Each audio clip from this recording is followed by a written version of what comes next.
Every lawyer in the country knows a secret code to read and understand court cases, and even write them. And I will teach it to you so you can understand them better too. This is Civics 101, Law School 101 edition. I'm Brian, I'm a lawyer, and I'm here to help you understand your law and government better. Please comment, repost, share this video because civics videos are not the most exciting thing in the world and do not get out there unless you help. People need to learn this stuff, and if you keep sharing them, I'll keep making them. Okay, so it's my first day of law school and they hand me 2 pieces of paper. The first one has a case on it. The second one is an instruction sheet for how to brief a case. And I have no idea how much time I am going to spend doing this for the next 3 years. Really, the next 10 years. How old am I now? Briefing a case is a critical skill in law school, but most people don't call it briefing. They call it IRACing, and I will show you why.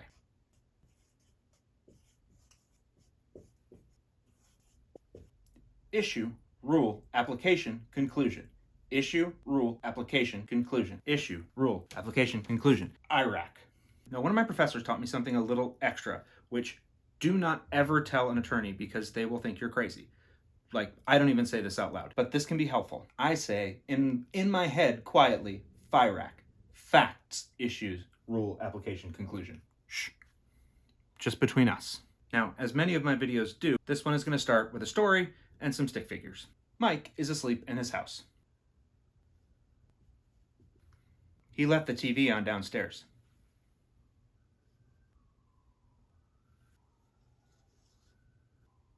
John is a delivery driver who's nearby, and to whoever said my cars look like Jetsomobiles, if I could make the noise, I would.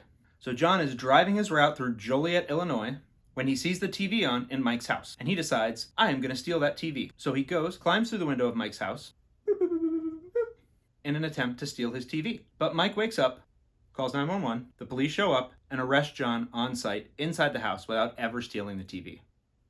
John is found guilty of burglary and sent to jail. But he appeals his case because he says, I didn't actually steal the TV. How can I be guilty of burglary? Well, let's IRAC this case, shall we? First, we write down our facts.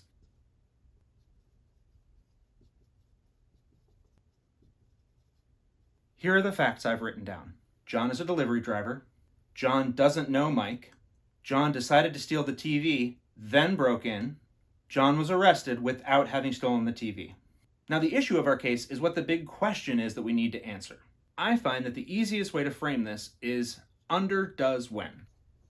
Under does when. Our big question is, under Illinois law, does a person commit burglary when they do all the stuff that we've talked about but don't actually steal anything? Now we get to R, our rule stage.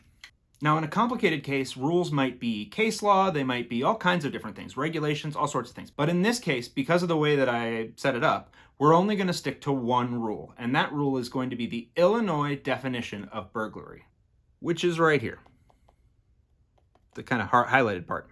Now, I have a little trick I like to use when I try to turn these statutes into English. I use checkboxes. A person commits burglary when, without authority,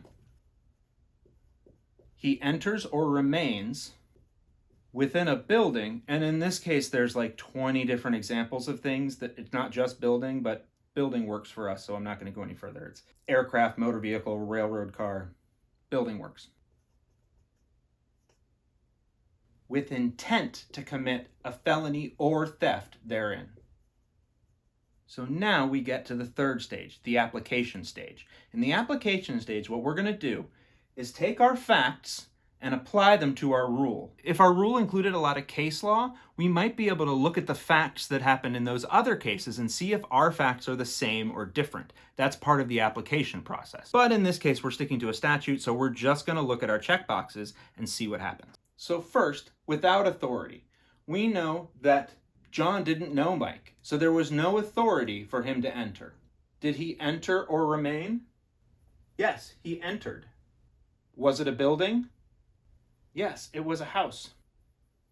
And really our big question, did he have intent to commit a theft inside? We know that he got out of his car intending to steal that TV, so yes. So he meets all of the requirements. Now here's the last question. to answer our issue. Is there a requirement here that you have actually stolen anything? And the answer is no. All you have to have is intent to steal something. Now our conclusion is basically going to be the answer to our question from the issue. Under Illinois law, does a person commit burglary when they don't steal anything? Yes. Burglary only requires intent to steal. We have just IRAC'd this case, or briefed this case. Now, real quick, I want to give you a couple of pointers and point out some things that I did right and wrong. First, I want to point out one of my facts was that John was a delivery driver. Nowhere from here down did we need to know that John was a delivery driver. That wasn't a necessary fact. I would not have included that in my list of facts when I was briefing or IRACing this. But that's one of the common mistakes you make, like in your first couple of months as a law student. You include stuff that you don't end up needing. But you know what did turn out to be important is that he entered the house, and I didn't include that in my facts. That should have been up there, and it wasn't. In order to check one of my boxes, I needed it up there. You want to make sure that your facts match the rest of your brief. All right, last thing, and here's where I'm going to go particularly advanced on you. We've had some conversations about what defines a fact and what doesn't. But with this example fresh in your mind, I want to give you one more example of the difference between the courtroom definition of fact and what I would say is a more common, normal, conversational definition of fact. Let's say that Mike, our thief, was put up on the stand and he swore that when he was driving by the house, he saw something crazy on TV through the window, and he only broke in to see what was happening. And since he never stole anything, they can't really prove that he intended to steal it, right? So how is the fact that he intended to steal it one of our facts? Well, it's up to the jury to decide what the facts were. And the jury is going to listen to Mike's testimony and see whether he's believable or not. And if it seems like he's lying, they're going to say, no, he intended to go steal that TV. That story is ridiculous. And once the jury decides that he's lying, that's the end. It becomes a fact in our case.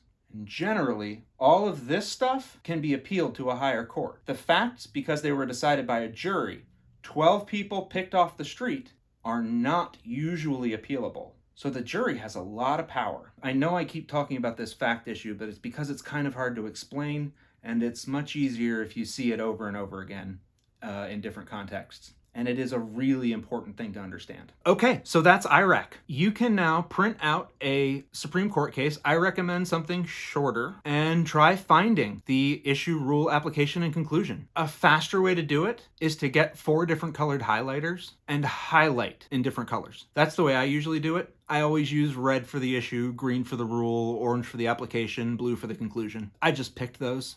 You can do whatever you want. But it's a much faster way of doing it than rewriting it on something. So go try it out, and I think you will find that you will understand cases a lot better. Welcome to the world of reading in our secret language. You now have the secret decoder ring. Go use it. Remember, this is your law too. Now please share this video so people see it, and come back and watch more. Thanks a lot.